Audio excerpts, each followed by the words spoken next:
Le Mali. Face à l'insécurité au Mali, la France va évacuer une partie de son personnel diplomatique dans les jours à venir.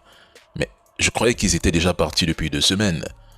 Pourquoi avoir attendu aussi longtemps pour faire une annonce aussi inutile? Déjà en octobre 2023, M. Lecornu balançait devant des sénateurs français une alerte tonitruante sur le risque terreau massif au Sahel. Il évoquait carrément une possible partition du Mali dans les semaines ou les mois qui viennent, en pointant du doigt le gouvernement malien qui préférait les Russes à la coopération avec Paris pour préserver son pouvoir. Quand, en 2023, ils affirmaient que le Mali serait partitionné, de quelle insécurité parlaient-ils exactement? Et en quoi serait-elle différente de celle qu'ils décrivent aujourd'hui en 2025?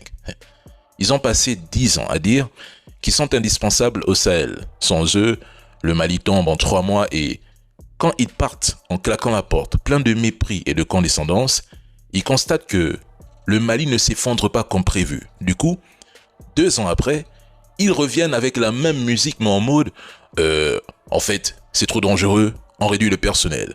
La traduction de cette annonce est assez simple. Ils reconnaissent qu'ils ont perdu le contrôle, ils n'ont plus de levier, ils ont perdu leur leadership, leur influence au Mali, ils sont devenus indésirables, donc ils se barrent. Mais cette fois, en disant que c'est la faute à l'insécurité qu'ils avaient soi-disant empêchée.